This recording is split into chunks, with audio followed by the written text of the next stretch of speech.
আসসালামু আলাইকুম সুপ্রিয় শিক্ষার্থীবৃন্দ, আশা করি সবাই ভালো আছো। সবাইকে অ্যানা টিউটোরিয়াল এডুকেশনে স্বাগতম। আজকে আমরা নতুন কারিকুলামের অষ্টম শ্রেণীর চতুর্থ অধ্যায় ক্ষুদ্র সঞ্চয় ভবিষ্যৎ গড়ির দ্বিতীয় পর্ব চক্রবৃদ্ধি মূলধন ও চক্রবৃদ্ধি মুনাফা নিয়ে আলোচনা করব। যারা এই চ্যাপ্টারের প্রথম পর্ব এখনও দেখোনি তারা আমার এই ভিডিওর ডিসক্রিপশন বক্স থেকে দেখে আসতে পারো। আচ্ছা, প্রথম পর্বে আমরা ৭৮ পেজ পর্যন্ত আলোচনা করেছিলাম। আজকে আমি ৭৯ পেজ থেকে শুরু করব। যে এখানে আছে মাসের ক্রম দেওয়া, মাসের জমা, টাকা দেওয়া, মুনাফার হার দেওয়া, সময়কাল দেওয়া। আসলে মানে কোশ্চেনটা বলছিল যে শান্তার মোট প্রাপ্য মুনাফা বের করতে। শান্তি 12 মাসে যে টোটাল মুনাফা কত পেয়েছে সেটা আমরা বের করব। তাহলে সে তো প্রথম কিস্তিতে, দ্বিতীয় কিস্তি, এভাবে 12 মাসের টোটাল কত মুনাফা হয়েছে সেটা আমরা বের করব। আচ্ছা, প্রথম কিস্তিতে 200 টাকা করে, মানে সে তো প্রত্যেক মাসে 200 টাকা করে জমা দেওয়া ছিল। আর তার পার্সেন্টেজ মানে মুনাফার হার কত ছিল? মুনাফার হার ছিল তোমার 7%, মানে 7/100। আর সময়কাল দেওয়া ছিল তোমার 12 মাস। তাহলে আমরা এখানে পি পাইছি, আর পাইছি, এন পাইছি। তাহলে আমার দরকার কি? মুনাফা। মুনাফা কি দ্বারা প্রকাশ করা হয়? আই দ্বারা। তাহলে আই সমান পি আর এন। তাহলে এখানে আই হচ্ছে মুনাফা। এখানে আমরা 200 হচ্ছে তোমার পি, আর এর মান হচ্ছে 7/100, আর এন এর মান হচ্ছে তোমার 12/12। 12/12 মানে কি? এটা কি বুঝাইছে? যে আমরা এখানে মাস থেকে তো বছরে কনভার্ট করতেছি। তাহলে 12 মাসে কয় বছর? 1 বছর। তাহলে 12 মাসে 1 বছর। এই দেখো, তাহলে 12/12, 12/12 হিসাব করলে কত হয় তোমার? 1। আর এদিকে তোমার 100 দিয়া 200 কাটলে কত? 100 দুগুণে 200, 2, 7 দুগুণে 14, আর ওইখানে 1, 14 একে 14 টাকা। তাহলে প্রথম মুনাফা সে কত পেয়েছে? 14 টাকা। প্রথম কিস্তিতে তার মুনাফা তাহলে সে কত ছিল? 14 টাকা। এবার আসি আমরা দ্বিতীয় কিস্তি। দ্বিতীয় কিস্তি তো সেম, তার আসল তো সেমই থাকবে 200, তার মুনাফার হারও সেম, কিন্তু তোমার মাসটা মানে সময়টা তো কমতেছে, তার মোট মুনাফার উপর সময়টা কমে আসতেছে। তাহলে আগে ছিল 12 মাস, তাহলে পরবর্তী সময় কত আসবে? তার 11 মাস। সরল মুনাফা তোমার হচ্ছে প্রারম্ভিক মূলধনের উপর ডিপেন্ড করে। আচ্ছা, তাহলে 11 মাস। তাহলে 11 মাস মানে কি? 11/12 বছর। মানে আমরা জানি কি 12 মাসে 1 বছর, আমরা জানি কি 12 মাসে কয় বছর? 1 বছর। তাহলে 11 মাসে কত বছর হবে? আরও কমবে। তাহলে 11/12 বছর। এবার মুনাফা যদি আমি বের করি, মুনাফা বের করলে দেখো কত মুনাফা, মানে আই সমান পি আর এন। আমরা জাস্ট মান বসাচ্ছি। আই সমান কি? P R N. পি এর মান 200, আর এর মান 7/100, আবার এন এর মান 11/12। তাহলে এই যে 100 দুগুণ 200, 2, 100 দিয়ে 200 কাটলে 2 আসে, 7 দুগুণ 14, 14 দিয়ে 11/12 গুণ করলে আসে 12.83 টাকা। 12 কত টাকা? 83 টাকা। তারপরে আমরা আসি তৃতীয় কিস্তি। তৃতীয় কিস্তিতে দেখো, তৃতীয় কিস্তিতে মুনাফা আসল দেওয়া ছিল কত টাকা? 200 টাকা। আসল হচ্ছে তোমার 200 টাকা, মানে আসল তো সবগুলাতেই সেম থাকবে। আর মুনাফার হারও সেম, 7/100 টাকা। এবার মানে 7%, 7/100। এবার সময়কাল আগেরটা ছিল 11 মাস। তাহলে তৃতীয় কিস্তিতে সময় হচ্ছে কত মাস? 10 মাস। তৃতীয় কিস্তিতে সময় কত মাস? 10 মাস। তাহলে এটার কনভার্ট করলে কত হয়? 10/12 বছর। 10/12 বছর। এবার আমরা আসি মুনাফা বের করি। মুনাফা তাহলে কীভাবে বের করবো? আই সমান পি আর এন। পি এর মান কত দেওয়া তোমার? 200 টাকা দেওয়া, আর এর মান 7/100 ইন্টু এন এর মান 10/12। তাহলে এই যে 100 দুগুণ 200, 7 দুগুণ 14, 14 দিয়ে আমি 10/12 গুণ করলে আসে 11.67 টাকা। 11.67 টাকা। শেষ। এবার আসি আমি চতুর্থ কিস্তিতে, মানে 4 নম্বরে কত? 200 টাকা। সে আসল ছিল 200 টাকা, মুনাফার হারও ছিল 7/100।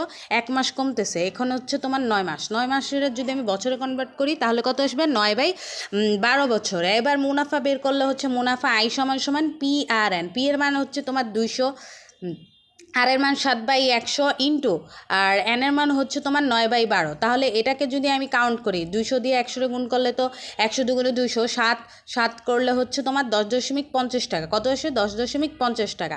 সেম ক্ষেত্রে তোমার পঞ্চম মাসে 200 টাকা, আবার তোমার আসল দেওয়া 200 টাকা, মুনাফার হার দেওয়া 7/100 টাকা। 8 মাসে যদি আমি বছরে কনভার্ট করি তাহলে 8/12 বছর। তারপরে এটা মুনাফা বাই করলে আই সমান পি আর এন। এখানে আই সমান পি আর এন, এটা যদি আমি ক্যালকুলেটিং করি তাহলে আসে 9.33 টাকা। 9.33 টাকা। এবার আমি ষষ্ঠতম মাসে আসি। ষষ্ঠতম মাসে হচ্ছে সেম, মুনাফা আসল দেওয়া 200 টাকা, তোমার মুনাফার হার দেওয়া 7/100 টাকা, 7 মাস বা 7/12 বছর। মুনাফা দেওয়া 200 গুণ 7, মানে আই সমান পি আর এন। পি এর মান বসাইছি 200, আর এর মান 7/100, তারপর হচ্ছে তোমার এনের মান 7/12, এইটাকে যদি আমি কাউন্ট করি তাহলে আসে কি তোমার 8.17 টাকা, 8.17 টাকা। তারপরে আমি 7তম মাসে আসি, 7তম মাসে আবার আসল দেওয়া তোমার 200 টাকা, মুনাফার হার দাও তোমার 7/100 টাকা, আর হচ্ছে তোমার 6 মাস মানে সময়কাল দাও তোমার ছিল 6 মাস। তো 6 মাসকে যদি আমি কনভার্ট করি বছরে, 6 মাসকে বছরে কনভার্ট করলে আসবে কত, 6/12, 6/12 বছর। আচ্ছা, তাহলে 6/12 বছর। এদিকে মুনাফা বের করবো আই সমান সমান PRN, আই সমান সমান PRN। তাহলে আই এর মান কত হচ্ছে তোমার, আই সমান সমান আই মান বের করবো আমরা। পি এর মান দাও 200, আর এর মান 7/100, 7/100 গুণ 6/12, 6/12। এবার 6/12 যদি আমি কাটাকাটি করি তাহলে এখানে আসে কত টাকা, 2 টাকা, 1/2, তাহলে 2 এখানে আসবে 2। তারপরে এটাকে আমরা কি করব, 100 দুগুণ কত হয় 200, তাহলে 7 দুগুণ 14, 14 দিয়ে আমি যদি 2 ভাগ করি তাহলে আসে কত টাকা, 60 টাকা। কত টাকা, 60 টাকা। আচ্ছা, তারপরে হচ্ছে এখন আসি আমরা হচ্ছে তোমার আটতম কিস্তিতে। 8তম কিস্তিতে সেম হচ্ছে তোমার আসল 200 টাকা দেওয়া, মুনাফার হার, তারপর হচ্ছে 5 মাস দেওয়া। 5 মাস মানে এটারে বছরে কনভার্ট করলে 5/12 বছর, 5/12 বছর। তাহলে মুনাফা আই সমান PRN 200 গুণ 7/100 গুণ 5/12, 100 দিয়ে 200 কাটলে 2, 7 দুগুণে 14, 14 দিয়ে 5/12 কাউন্ট করলে আছে 5.83 টাকা, 5.83 টাকা।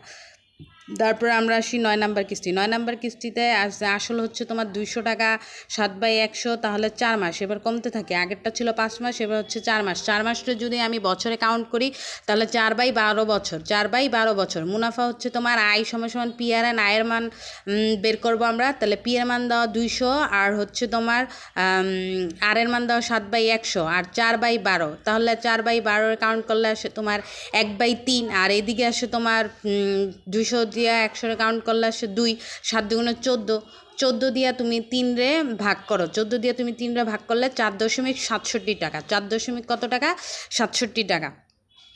এইবার আমরা আসি 10 কিস্তিতে কি হবে দেখো, আসল হচ্ছে তোমার কত টাকা, 200 টাকা, আর মুনাফার হার 7/100 টাকা, মুনাফার হার 7/100, আর সময়কাল দেওয়া হচ্ছে কত, 3 মাস, 3 মাস মানে 3/12, তাহলে মুনাফা 3/12 বছর। আর মুনাফা বের করবো আই সমান PRN, পি এর মান বসাইছি, আর এর মান বসাইছি, এবার এন এর মান বসাইছি।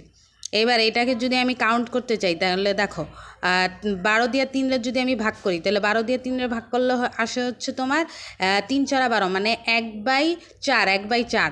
আর এখানে তো আমি একটু আগেই কতগুলো করে গেছি, এখানে আমি কাউন্ট করলে পাই 14 দিয়ে আমি যদি 4 ভাগ করি, 14 দিয়ে আমি 4 ভাগ করলে আসবে 3.50 টাকা, 3.50 টাকা। তারপর হচ্ছে আমরা আসি 11তম মাসে। 11তম মাসে কি 200 টাকা সেম, তার হচ্ছে আসল, তারপর 7/100 তার যে মুনাফার হার, আর সময়কাল হচ্ছে তোমার 2 মাস, 2 মাস মানে 2/12 বছর। তাহলে মুনাফা কত হবে, মুনাফা হচ্ছে তোমার 200 গুণ 7/100 গুণ 2/12, 12 দিয়ে 2 ভাগ করলে আসে কত, 6, আর এদিকে হচ্ছে তোমার কত, 1/6, আর ওদিকে হচ্ছে 14।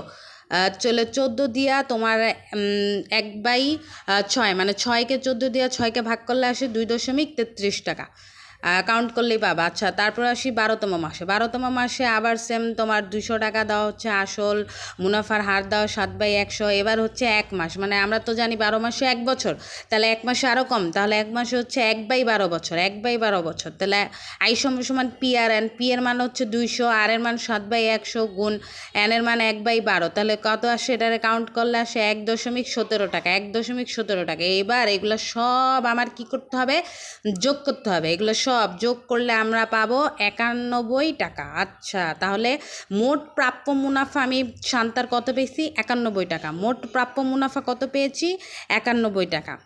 তার মানে 12 মাসে, মানে 12 মাস বা 1 বছরে, 12 মাস বা 1 বছরে তার মোট মুনাফা হয়েছে 91 টাকা। আচ্ছা, এখন আমরা আসি চক্রবৃদ্ধি মুনাফা। চক্রবৃদ্ধি মুনাফা কি বলছে দেখো, সরল মুনাফা আমরা দেখেছি যে যত বছর সঞ্চয় করা হোক না কেন শুধুমাত্র প্রারম্ভিক মূলধনের উপর মুনাফা নির্ণয় করা হয়, এটা আমরা আগের পর্বতেই দেখছি। আচ্ছা, কিন্তু চক্রবৃদ্ধি মুনাফা নির্ণয়ে প্রতি বছর বা মেয়াদান্তে যে মুনাফা পাওয়া যায় তা পূর্বের মূলধনের সঙ্গে যোগ করে নতুন মূলধন নির্ধারণ করা হবে। এই নতুন মূলধনের উপর পরবর্তী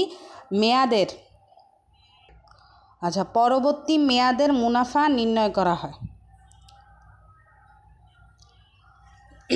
এবার দেখো, প্রত্যেক সময়কাল শেষে মূলধনের সঙ্গে মুনাফা যোগ করে নতুন মূলধন হিসাব করে সর্বশেষ যে মুনাফা পাওয়া যায় তাকে তাহলে পরবর্তী মেয়াদের মুনাফা নির্ণয় করা হয়। প্রত্যেক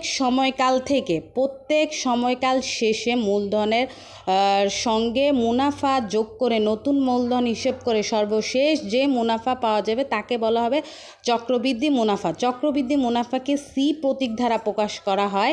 একটি নির্দিষ্ট সময়কাল শেষে নতুন মূলধনকে চক্রবৃদ্ধি মূলধন বলা হয়। চক্রবৃদ্ধি মূলধনকে তোমার এ দ্বারা প্রকাশ করা হয়। যে মূলধন দিয়ে শুরু করা হয় তাকে প্রারম্ভিক মূলধন বলা হয়। প্রারম্ভিক মূলধনকে পি দ্বারা প্রকাশ করা হয়। আচ্ছা, শর্টে আমি বলি চক্রবৃদ্ধি মুনাফা মানে কি বোঝানো হয়েছে। চক্রবৃদ্ধি মুনাফা নির্ণয়ের ক্ষেত্রে তুমি কি করবে। আচ্ছা, আমরা একটু আগের পর্বে সরল মুনাফা দেখেছি। তো সরল মুনাফার ক্ষেত্রে কি দেখেছো? সরল মুনাফার ক্ষেত্রে আমরা দেখেছি যে প্রারম্ভিক মূলধন মানে যেটা শুরুতে যে প্রারম্ভিক মূলধনটা থাকে সেটার উপর ডিপেন্ড করেই মুনাফা নির্ণয় করা হয়। বাট চক্রবৃদ্ধি মুনাফার ক্ষেত্রে সেম না। চক্রবৃদ্ধি মুনাফার ক্ষেত্রে প্রতি বছর তোমার মেয়াদান্তরকালে যে মুনাফাটা পাওয়া যাবে তা হচ্ছে তোমার যে মূলধনটা রাখছো তুমি সেই মূলধনের সাথে যোগ করে একটা নতুন মূলধন নির্ধারণ করা হয় এবং পরবর্তীতে এই নতুন মূলধনের উপরেই আবার পরবর্তী মেয়াদে মুনাফা নির্ণয় করা হয়। তাহলে আমরা এখন বের করব কি তোমার 6% হারে 3,000 টাকা 3 বছরের চক্রবৃদ্ধি মূলধন এবং চক্রবৃদ্ধি মুনাফা কত। এবার দেখো সমাধান। এখানে কি বলছে 6% হারে মানে কি 100 টাকা এক বছরের মুনাফা কত টাকা? 6 টাকা। এটা তো আমরা জানি। আচ্ছা, 100 টাকা যদি এক বছরের মুনাফা 6 টাকা হয় তাহলে 1 টাকা এক বছরের মুনাফা অবশ্যই আরও কম হবে, তাহলে 6/100 টাকা। এবার আমার প্রারম্ভিক মূলধন কত ছিল? এই যে প্রারম্ভিক মূলধন ছিল আমার 3,000 টাকা। তাহলে 3,000 টাকা এক বছরের মুনাফা কত হবে? 3,000 টাকা এক বছরের মুনাফা বেশি হবে, তাহলে 3,000 গুণ 6/100 টাকা। এবার এটাকে যদি আমি কাউন্ট করি তাহলে কত টাকা আসে দেখো। 0 কাটা, 2টা 0 কাটা, তাহলে থাকে তোমার 6 দিয়া 30। 6 দিয়ে আমি যদি 30-রে গুণ করি তাহলে আসে কি 180 টাকা। কত আসে? 180 টাকা। এইবার আমাকে কিন্তু বলেই দিছিল যে চক্রবৃদ্ধি মূলধনটা কি। চক্রবৃদ্ধি মূলধন কি আমি এখানে একটু আগে উল্লেখ করছি। চক্রবৃদ্ধি মূলধনটা কি, চক্রবৃদ্ধি মুনাফা নির্ণয়ের ক্ষেত্রেও কি করা হয়। আচ্ছা, চক্রবৃদ্ধি মূলধন কিভাবে বের করা হয়? চক্রবৃদ্ধি মূলধন নির্ণয়ের ক্ষেত্রে বলছিলাম যে প্রারম্ভিক মূলধনটা থাকবে, সেটার সাথে আমরা যেই মুনাফাটা বের করব সেটা যোগ হবে। তাহলে দেখো আমরা মুনাফা বের করছি কত টাকা? 180 টাকা। তাহলে এক বছর পর তার চক্রবৃদ্ধি মূলধনটা কত হবে? তার চক্রবৃদ্ধি মূলধন হবে এই যে প্রারম্ভিক মূলধন যেটা ছিল সেটার সাথে এই এখন যেই মুনাফাটা বের করলাম আমি 180 টাকা, সেটা কি হবে? যোগ হবে। তাহলে 3,000 যোগ 180 টাকা। এইবার এখান থেকে আমি 3,000 যোগ এবার 180 সমান আমরা কি লিখতে পারি? 180 যেহেতু আমরা পূর্বে পেয়েছি কি 180 সমান 3,000 গুণ 6/100। এই যে এটা 180 সমান আমরা কি এটা লিখতে পারি না? এটা তো লিখতে পারি। এখন তাহলে 180 সমান আমরা লিখছি 3,000 গুণ 6/100 টাকা। এবার তোমার 3,000 এখান থেকে কমন নিচ্ছি, তাহলে 3,000 এখান থেকে কমন নিলে এখানে কিছু থাকে না, তাহলে 1। আর এইখানে 3,000 তো কমন নিয়ে নিছি, এখানেও কিছু থাকে না, তাহলে এইখানে যে 3,000 কমন নেওয়ার পর 1 থাকে যোগ, আর এখানে থাকে 6/100 টাকা। 6/100 টাকা। আচ্ছা, তারপর দেখো তাহলে আমরা প্রথম বছর পর চক্রবৃদ্ধি মূলধনের সমীকরণ কি পেলাম? এই যে এ সমান মূলধনকে আমরা বলছি যে এ প্রতীক দ্বারা প্রকাশ করা। এ সমান আর 3,000 টাকা কি ছিল? 3,000 টাকা ছিল পি। তাহলে এ সমান পি গুণ 1-এর 1 আর এই 6/100টা এটা কি আর না? তাহলে আর সমান কয় নং সমীকরণ? 1 নং সমীকরণ। এবার আমরা আসি দ্বিতীয় বছরে কত হবে? আচ্ছা, দ্বিতীয় বছরে দেখো আমি প্রথম বছরে কত টাকা আমার মুনাফা ছিল মানে মূলধন ছিল। প্রথম বছরে আমার মূলধন ছিল 3,000 টাকা। প্রথম বছরে কত ছিল মূলধন? 3,000 টাকা। আর দ্বিতীয় বছরে ওই মূলধনে লাভ হয়েছিল তোমার কত টাকা? 180 টাকা। তাহলে টোটাল কত ছিল তোমার? 3,180 টাকা। টোটাল কত ছিল? 3,180 টাকা। তাহলে এই যে 3180 টাকা, 3180 টাকায় তাহলে টোটাল কত টাকা? 3180 টাকা পেয়েছি। তাহলে দ্বিতীয় বছরও 3180 টাকা তার হচ্ছে মূলধন থাকবে। দ্বিতীয় বছরে কত থাকবে? 3180। এই দেখো, তাহলে 3100 টাকা এক বছরে মুনাফা কত হবে? 3180 গুণ 6/100। আর আগেরটা ছিল তোমার 3000 গুণ 6/100। প্রথম বছরে কিন্তু ছিল 3000 গুণ 6/100।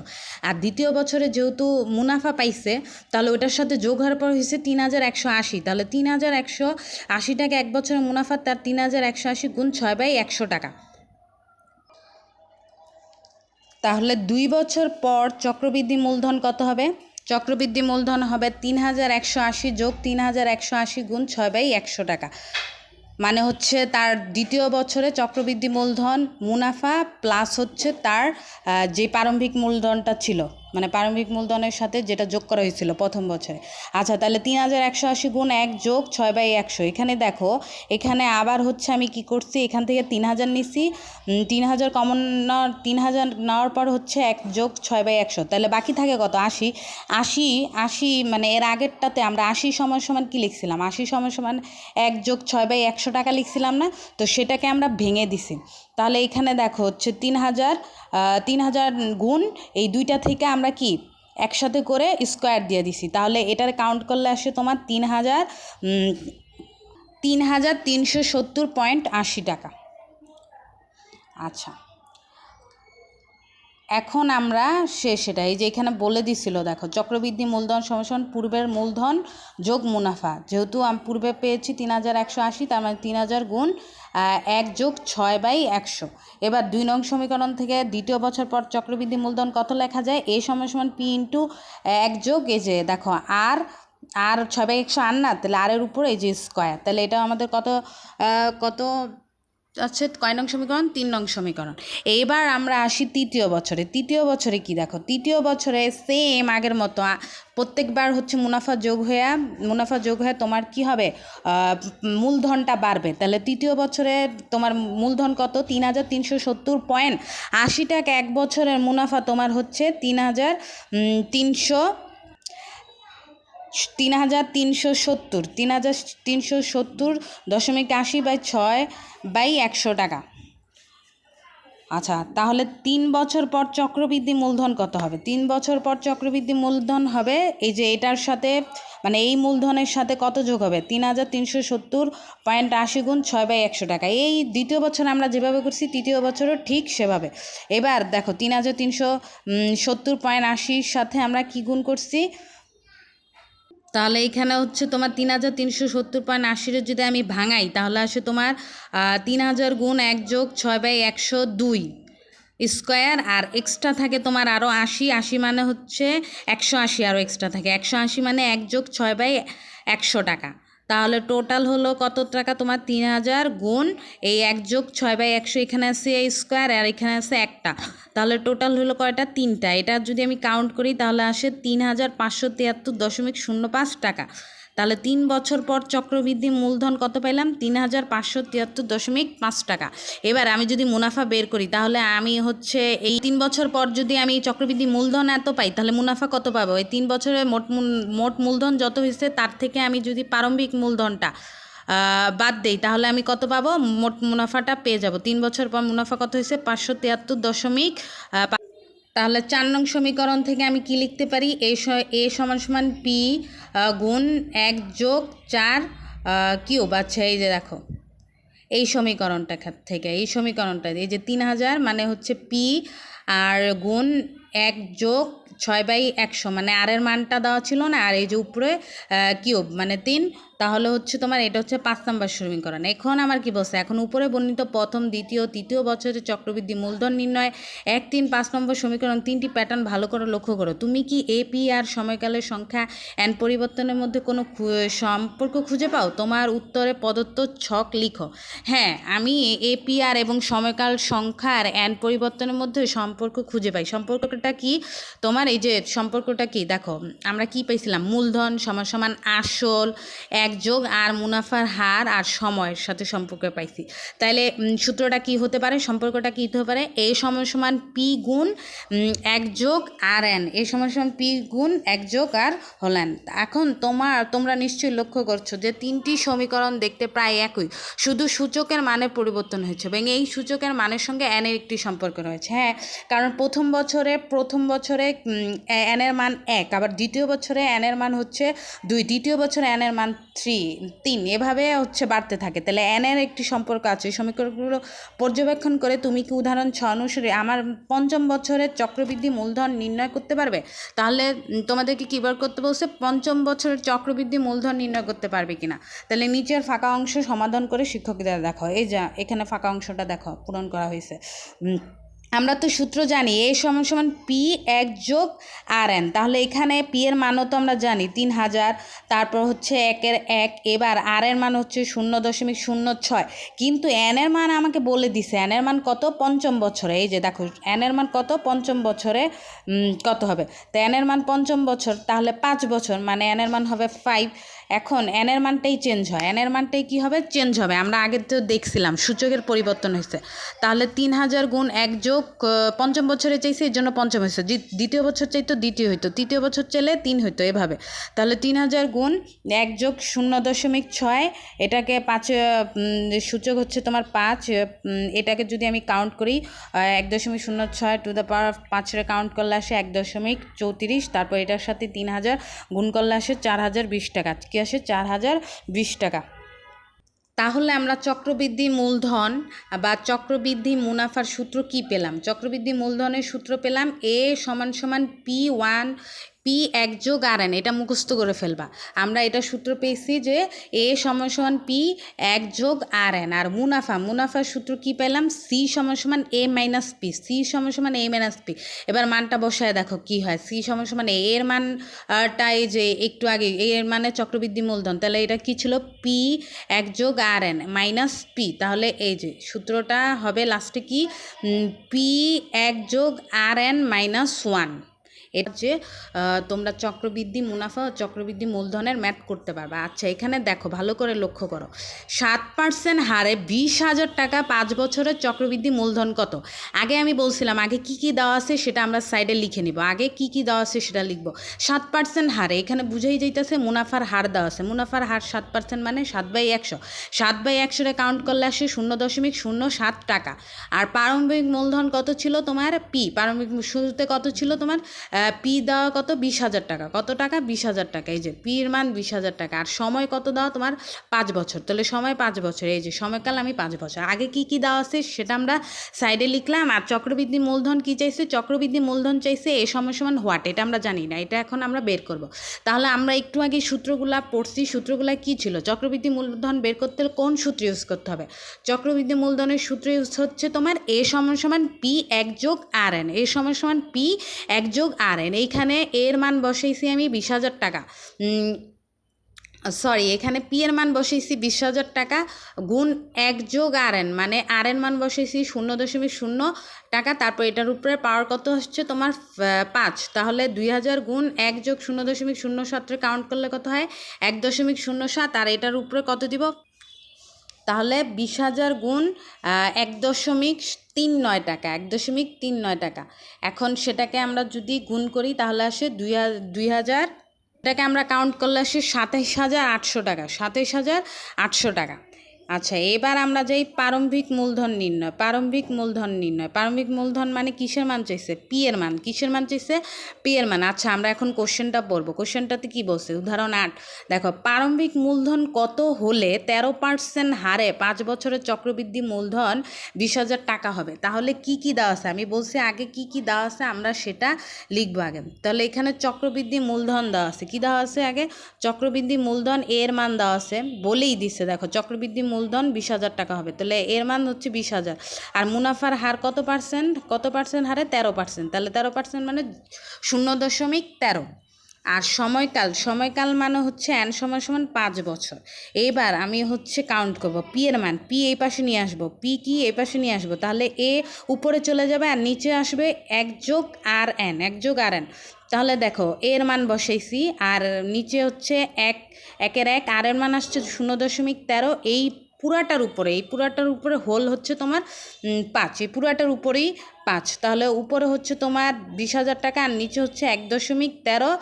এটার উপরে কত টাকা তোমার 5। তাহলে উপরে হচ্ছে তোমার 20,000 টাকা, নিচে কাউন্ট করলে এটাকে কাউন্ট করলে হয় 1.85 টাকা। তাহলে টোটালটা ভাগ করলে আসে তোমার কত 10,810.81 টাকা, 10,810.81। আচ্ছা, এবার আসি আমরা উদাহরণ 9, চক্রবৃদ্ধি মুনাফা নির্ণয়। উদাহরণ 9, চক্রবৃদ্ধি মুনাফা নির্ণয়। আচ্ছা, কি বলছে এখানে, 9% হারে 15,000 টাকায় 7 বছরের চক্রবৃদ্ধি মুনাফা কত? 9% হারে, তার মানে কি কি দেওয়া আছে আমি আগে লিখবো। তাহলে মুনাফার হার দেওয়া আছে 9%, মানে 9/100। এটাকে যদি আমি ভাঙাই তাহলে 0.0 টাকা, কত আসে 0.0 টাকা। আর প্রারম্ভিক মূলধন কত দেওয়া তোমার, পি এর মান 15,000 টাকা, কত 15,000 টাকা। এবার সময়কাল কত দেওয়া, এই যে এখানে বলে দিচ্ছে সময় হচ্ছে 7 বছর। সময় কয় বছর, সময় হচ্ছে তোমার 7 বছর। এই যে এনের মান 7 বছর। আমার বের করতে বলছে চক্রবৃদ্ধি মুনাফা, তো চক্রবৃদ্ধি মুনাফা সি দ্বারা প্রকাশ করা হয়। তাহলে সি সমান সমান হোয়াট আমরা জানি না, এবার চক্রবৃদ্ধি মুনাফা বের করবো। আগে আমি সূত্রটা লিখে নিব। চক্রবৃদ্ধি মুনাফার সূত্র কি, সি সমান সমান পি 1+R(n-1)। আচ্ছা, পি সমান সি সমান সমান পি। এবার দেখো মানটা জাস্ট বসাবো। পি এর মান বসেছি 15,000 টাকা, একের এক যোগের যোগ, আর এর মান বসেছি 0.09 টাকা। এই দেখো হোল দিয়া, তারপর এটার উপরে এন এর মান কত বছর, 7 বছরের 7, মাইনাসের মাইনাস, একের এক, আবার সেকেন্ড ব্রেকেট। আচ্ছা, সেকেন্ড ব্রেকেট দিয়ে আমরা এটা ক্লোজ করব, যেহেতু ফার্স্ট ব্রেকেট সেকেন্ড ব্রেকেট উভয়ই আছে। আচ্ছা, এখন পরেরটাতে যাই আমরা। 15,000 এক দিয়ে যদি আমি 0.09 যোগ করি তাহলে আসে 1.09। এটার উপর তোমার 7 আছে, মাইনাসের 1, এই যে সেকেন্ড ব্রেকেট দিয়ে আমরা ক্লোজ করি। তারপরে আবার হচ্ছে তোমার 15,000 টাকা, সেকেন্ড ব্রেকেট ফার্স্ট ব্রেকেট উঠে যাবে, 1.09 7 দিয়ে কাউন্ট করলে আসে 1.83 টাকা, মাইনাস 1, তাহলে আসে তোমার হচ্ছে কত 0.83 টাকা। আর সাথে তো 15,000 আছে, এটাকে যদি আমি কাউন্ট করি তাহলে আসে 12,450 টাকা। কত আসে 12,450 টাকা, 12,400। এবার আসি আমরা উদাহরণ 10। উদাহরণ 10-এ কী বলছে, কোশ্চেনটা পড়ো। 8% মুনাফা হারে 500 টাকায় 3 মাস অন্তর চক্রবৃদ্ধি মুনাফায় 2 বছরের চক্রবৃদ্ধি মূলধন কত? 3 মাস অন্তর বলছে, তাহলে 3 মাসে আগে আমাদের কি করতে হবে, আগে বছরে কনভার্ট করতে হবে। তাহলে বাৎসরিক মানে বছরে কনভার্ট করলে কি আসে, 3 মাস সমান সমান আমরা জানি 12 মাসে 1 বছর, তাহলে 3 মাসে আরও কমবে, 3/12 বছর। এই যে 12 দিয়ে আমি যদি 3টা কাটাকাটি করি তাহলে আসে 1/4 বছর, 1/4 বছর। এবার আমার বলতে 1 বছরে মুনাফা প্রাপ্তির সংখ্যা, মানে 1 বছরে কতবার মুনাফা দিতে হবে। তাহলে 1 বছর সমান সমান কত, 12 মাস। তাহলে 3 মাস অন্তর অন্তর দিলে 12/3, তাহলে টোটাল কতবার, 4বার। টোটাল কতবার, 4বার। তাহলে 2 বছরে কত হবে, 1 বছরে যদি 4বার হয় 2 বছরে কি গুণ হবে, 2 গুণ হলে 4 2 8 ডাবল, তাহলে 2 বছর হচ্ছে 8বার দিতে হবে। তাহলে এনের মান আমরা কত, তাই শান্তার প্রথম কিস্তি 200 টাকা 1 বছরে, শান্তার প্রথম কিস্তির 200 টাকা 1 বছরে 12 বার চক্রবৃদ্ধি মুনাফা পাবে। দ্বিতীয় কিস্তির 200 টাকা 11 বার চক্রবৃদ্ধি মুনাফা হারে। তাহলে যদি বাৎসরিক 7% হারে মাসিক চক্রবৃদ্ধির হার কত হবে, 1/12, মানে 12 মাসে 7/100, তাহলে টোটাল কত হলো তোমার 7/1200। এটারে কাউন্ট করলে 0.0058, তার মানে চক্রবৃদ্ধির হার কত হবে 12 বছরে, 12 বছরে বলতে 12 মাস, চক্রবৃদ্ধির হার 12 মাসে হবে হচ্ছে তোমার 1/12 গুণ 7/100 সমান সমান 7/1200। এবার শান্তার 1 বছরে চক্রবৃদ্ধি মুনাফার হিসাব ছক 4.3 আংশিক করে দেখা হচ্ছে, ছকের ফাঁকে অংশগুলো আচ্ছা পূরণ করতে বলছে আমার মাসের ক্রম। আগেরটা আমরা সরল মুনাফারটা পূরণ করছি, এবার আমরা চক্রবৃদ্ধি মুনাফারটা পূরণ করব। দেখো সবই একই, প্রথম কিস্তিতে 200 টাকা রাখছিল, আর মুনাফার হার 7% কত হয়েছিল, এই যে প্রথম কিস্তিতে যে বের করছি 0.0058 টাকা। এটা দেখো সবগুলাতে এটা কি থাকবে, সেম থাকবে সবগুলাতে এটা, আর সবগুলাতে এই 200 টাকাও কি থাকবে, সেম থাকবে। শুধু হচ্ছে তোমার এই যে সময়কাল 12 মাস 11 মাস 9 মাস এটা খালি কি থাকবে, কমতে থাকবে। আর চক্রবৃদ্ধি মুনাফার সূত্র দিয়ে তুমি এগুলো কাউন্ট করবা। সি সমান পি 1+R(n-1), তাহলে এটা কাউন্ট করো। দেখো মুনাফা পি এর মান 200 আর 1 যোগ আর এর মান 0.0058 আর এন এর মান হচ্ছে তোমার 12 মাইনাস 1 14.37 টাকা। দেখো সবগুলাতেই সেম, এটা কাউন্ট করলে হবে 13.14 টাকা, মুনাফা 200, এটা কাউন্ট করলে হবে 12.00 টাকা। সবগুলাতে তোমার সেমই এই একই সিস্টেমে কাউন্ট করে যাবে, জাস্ট মান বসাবে। এই যে মান বসাইলেই তোমার কাউন্ট হবে, মান বসাইলেই শেষ। -1 সমান 13.14 টাকা। মুনাফা এটা হচ্ছে তোমার 3 নাম্বার কিস্তিতে মুনাফা সেম, সবগুলোতেই মুনাফা সেম, শুধু কাউন্ট করে বসাবাই যে 12.0 টাকা। দেখো শূন্য, খালি এন এর মান চেঞ্জ হচ্ছে। কিসের মান চেঞ্জ হচ্ছে? এন এর মান চেঞ্জ হচ্ছে, এই যে এন এর মান চেঞ্জ হচ্ছে। তাহলে দেখো আমরা 6তম মাসে পাইলাম হচ্ছে 8.26 টাকা, আর 9তম মাসে 7.06 টাকা। তারপর হচ্ছে তোমার 6তম মাসে 5.86 টাকা, 8তম মাসে 5.6, 9তম মাসে 4.68 টাকা, 10তম মাসে 3.50 টাকা, আর 11তম মাসে 2.33 টাকা, 12তম মাসে 1.16 টাকা। এই সবগুলো আমি যোগ করব, সবগুলো যোগ করলে আসবে 92.52 টাকা। তাহলে সন্তান 1 বছরের চক্রবৃদ্ধি মুনাফা এখানে কত পেল? 92.52 টাকা। আর সন্তান 1 বছরের সরল মুনাফা কত ছিল? 91 টাকা। তাহলে কোনটা বেশি এবার বলো? কোন ধরনের পদ্ধতিতে সন্তান অধিক মুনাফা পেতে পারে? অবশ্যই তোমার চক্রবৃদ্ধি মুনাফাতে অধিক মুনাফা পেতে পারে। জানো স্যার, এই যে এখানে অধিক মুনাফা একটু ব্যাখ্যা করে দিবা যে চক্রবৃদ্ধি মুনাফা পদ্ধতিতে শান্তা অধিক মুনাফা পেতে পারে, কারণ চক্রবৃদ্ধি পদ্ধতিতে শান্তার প্রথম কিস্তি 200 টাকা 1 বছরে হচ্ছে তোমার 12 বার, দ্বিতীয় কিস্তি 200 টাকা 11 বার, তৃতীয় কিস্তি 200 টাকা 10 বার চক্রবৃদ্ধি হারে মুনাফা পাবে। অন্যান্য কিস্তিগুলো মুনাফা একইভাবে হিসাব করা হয়। পক্ষান্তরে সরল মুনাফা পদ্ধতির শান্তার প্রথম কিস্তি 200 টাকা 1 বছরে একবারে, দ্বিতীয় কিস্তি 200 টাকা 11 মাস বা 11/12 বছরে একবার, তৃতীয় কিস্তিতে 200 টাকা 10 মাস একবার সরল মুনাফা হারে পাবে। অন্যান্য কিস্তিগুলো মুনাফা একইভাবে হিসাব করা হয়। সুতরাং চক্রবৃদ্ধি মুনাফার পদ্ধতিতে শান্তা অধিক মুনাফা পাবে।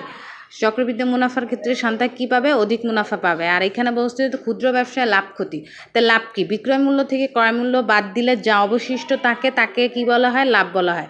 বিক্রয় মূল্য থেকে ক্রয় মূল্য বাদ দিলে যা অবশিষ্ট থাকে তাকে লাভ বলা হয়। মানে আমি হচ্ছে যেই টাকা দিয়ে বিক্রয় করছি, মনে করো আমি একটা কলম 10 টাকা দিয়ে বিক্রয় করলাম, তাহলে বিক্রয় করলাম, আর এই কলমটা আমি কিনছি 5 টাকা দিয়ে, তাহলে আমার কত টাকা লাভ হলো? আমার লাভ হলো 5 টাকা। আমি ক্রয় মূল্য হচ্ছে তোমার 10 টাকা, কলমটা কিনছি আমি তোমার হচ্ছে 5 টাকা দিয়ে, আর বিক্রয় করছি আমি 10 টাকা দিয়ে, তাহলে আমার লাভ হয়েছে তোমার 5 টাকা। তাহলে বিক্রয় মূল্য থেকে ক্রয় মূল্য বাদ দিলে যেটা আসবে সেটা হচ্ছে লাভ। আর ক্ষতি কি? ক্ষতি হচ্ছে ক্রয় মূল্য থেকে বিক্রয় মূল্য বাদ দিলে যে অবশিষ্ট থাকে তাকে ক্ষতি বলা হয়। মানে আমি একটা কলম কিনছি 5 টাকা, কলম কিনছি মনে করো 10 টাকা, আমি একটা কলম কিনছি 10 টাকা এবং বিক্রয় করছি সেটা তোমার হচ্ছে 5 টাকা, তাহলে কি আমার ক্ষতি হলো না?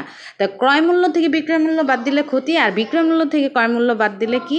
লাভ। এই যে সূত্রটা, লাভ সমান বিক্রয় মূল্য মাইনাস ক্রয় মূল্য, আর ক্ষতি সমান ক্রয় মূল্য মাইনাস বিক্রয় মূল্য। কোনো ব্যবসায় যে পরিমাণ অর্থ বিনিয়োগ করা হয় এবং ওই পরিমাণ অর্থকে মূলধন বলে, এটা তো আমরা জানি। আমরা ব্যবসা শুরুতে আগে মূলধন আমাদের অর্থ বিনিয়োগ করতে হয়, তাহলে অর্থ বিনিয়োগ করাকে মূলধন বলা হয়। যে পরিমাণ অর্থ বিনিয়োগ করবো সেই পরিমাণ অর্থ কী বলা হবে? মূলধন বলা হবে। কোনো পণ্য ক্রয়ের জন্য প্রয়োজনীয় মূলধনকে ওই পণ্যের ক্রয়মূল্য হিসেবে নির্ধারণ করা হয়, এবং কোনো পণ্য বা মূল্যে বিক্রয় করা হয় তাকে ওই পণ্যের বিক্রয় মূল্য বলা হয়। কোনো পণ্যের ক্রয়মূল্যের চেয়ে বিক্রয় মূল্য বেশি হলে ওই পণ্য বিক্রয়ের ফলে লাভ হয়, এবং কোনো পণ্যের ক্রয়মূল্যের চেয়ে বিক্রয় মূল্য কম হলে ওই পণ্য বিক্রয় মূল্যে ফলে ক্ষতি বা লোকসান হয়। আচ্ছা, তাহলে আমরা আজকে 87 পেজ পর্যন্ত করেছি। নেক্সট ভিডিওতে আমরা 88 পেজ থেকে আরও বাকিগুলো করব, এবং হচ্ছে অনুশীলনীর অঙ্ক বাকি আছে সেগুলো করব। এবং দ্রুত নোটিফিকেশন পেতে চ্যানেলটি সাবস্ক্রাইব করে রাখো।